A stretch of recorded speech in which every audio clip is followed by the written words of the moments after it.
sort of softness for stars. You recognise Barnabas Cuff, of course, editor of the Daily Prophet.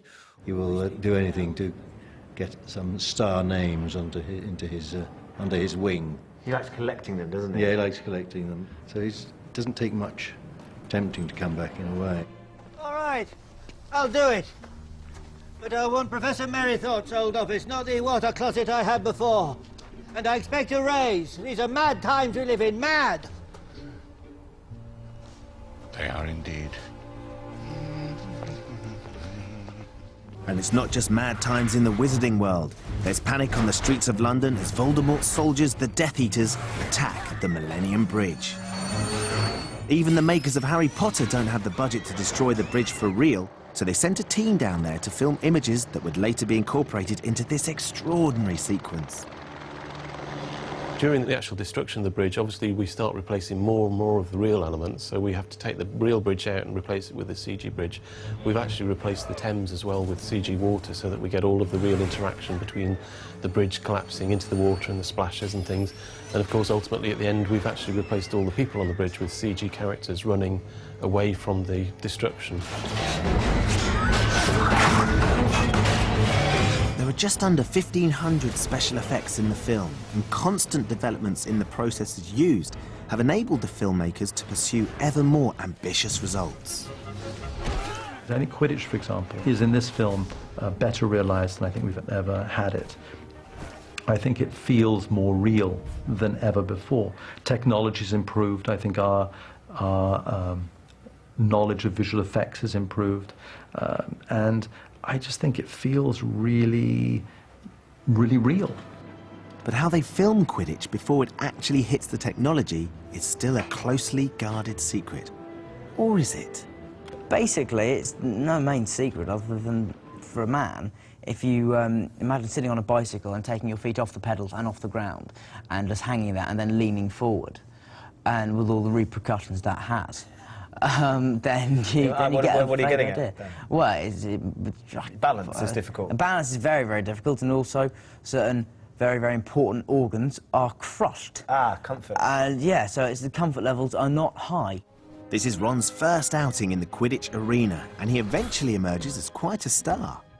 I've always fancied sort of having a go on a broom. Yeah, being a hero. Yeah, but yeah, I mean, it was a bit of a anticlimax when I first sat down, because it's quite painful for one. It's because you are actually just sitting on a broom, and it does, when you're up there for a few hours, it does quite get a bit painful, and but no, it's going to look really cool. Davey wanted a comedy aspect to this one, so we had to come up with different gags, different ideas of flying, and different falls, you know, for comedy falls.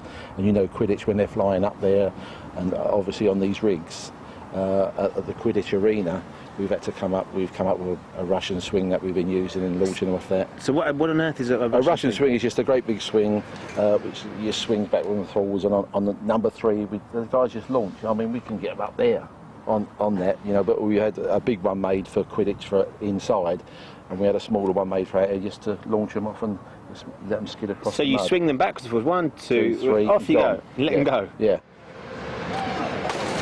58 feet was the furthest we launched one, and with a broomstick. This sort of action is strictly left to the stunt team. For the actors, Quidditch training is somewhat less dramatic. I'm going to be given a chance to get out and do some stunt training with Greg on the trampoline. Right. Have you any advice for me? I had to do that for about a few weeks before I was allowed on a broom. Seriously? Yeah, you have to master all these different sort of jumps, like tuck jump.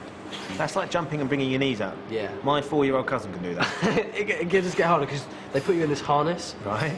And you're on these like bungee springs. Okay. I don't know if you're going to be doing that, but that is quite scary. You go really high. You go about 30 foot in the air. Whoa! And I don't know if you'll be holding up, because I was holding a broom and they were throwing balls at me and I had to sort of save all these.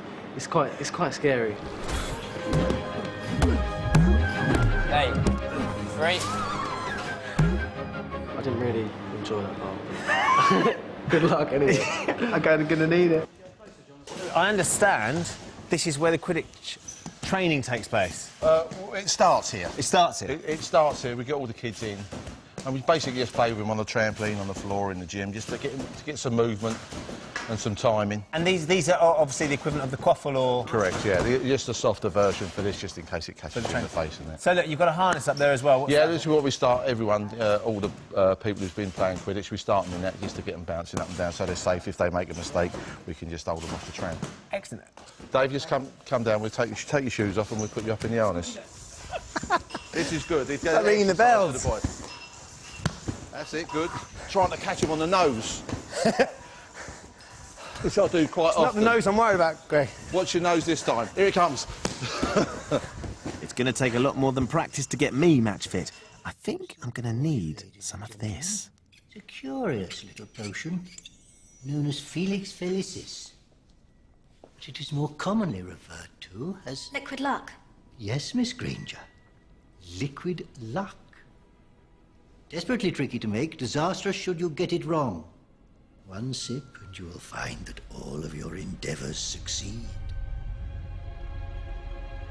At least until the effects wear off. Now, this is a wonderful set, one of the many wonderful sets, Dan, but can you just tell us what's going on? Basically, in this scene, this is the first time we see Slughorn teaching, and we're all making potions, and it's a notoriously difficult potion to make, and we're competing with each other to win a bottle of this stuff called Felix Felicis, which is liquid luck, which means if you take it, all your endeavours will succeed. And so we're all competing to get it, and Harry follows the scrawled instructions of the Half-Blood Prince in his book and makes the perfect potion.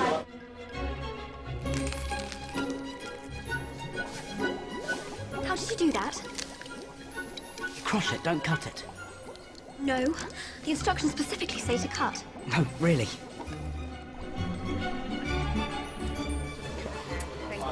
Now then, how are you? I'm alright. How are you? Not that I'm suggesting it's not an interesting look, or even attractive, but what's going on with the hair?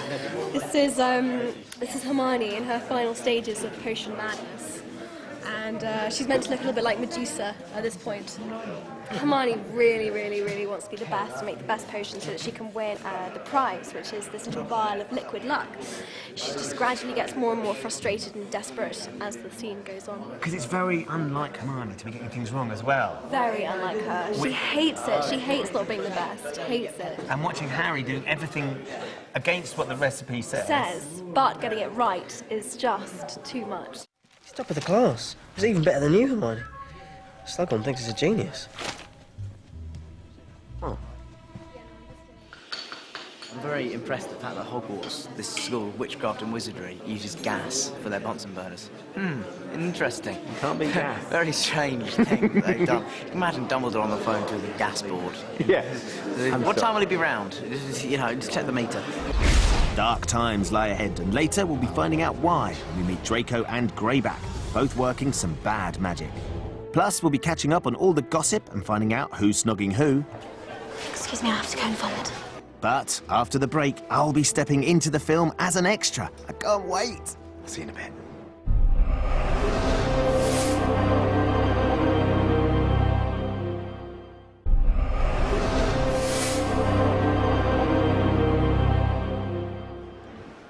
What do you think? Always wanted to do that. Welcome back. We're behind the magic on Harry Potter and the Half-Blood Prince. I'm just heading to set where I'll be joining the cast as an extra in filming a scene, which means I'm actually going to be in the film. I was hoping that the chauffeur-driven car was for me, but it looks like I'm on the minibus. So now we're going to set. Okay. What I normally tell the extras is mobile phones off on set. Right. No cameras, anything like that. Obviously, the etiquette of the set is keep quiet, listen to the director or to the third on set who will give you your direction, and enjoy. And I promise I'll behave. Good. I don't want to hear bad things. No. In the scene, I'm playing a wizarding dad, so now seems a good time to meet my new kids. Wow, so here you are, and you're going to be in the new Harry Potter film. How does that feel? It feels amazing. Pretty exciting. It feels awesome because our friends are going to watch and saying, hold on, that's Marcus and Giles. Olivia. And I really like acting, so this is really big for me. This could be like your big break. Yeah, a big break, big payoff. Big payoff? Wow, are you thinking about the money already? Yes. He does sound like my son. Now look, obviously it's quite exciting being down here. Who have you met so far, Jake? Just Daniel and Rupert. Daniel and Rupert, what was it like meeting them? It was quite fun. It's good. Dan's very funny. He's a great guy. He's a cool guy. He's a cool guy. What about you, Olivia?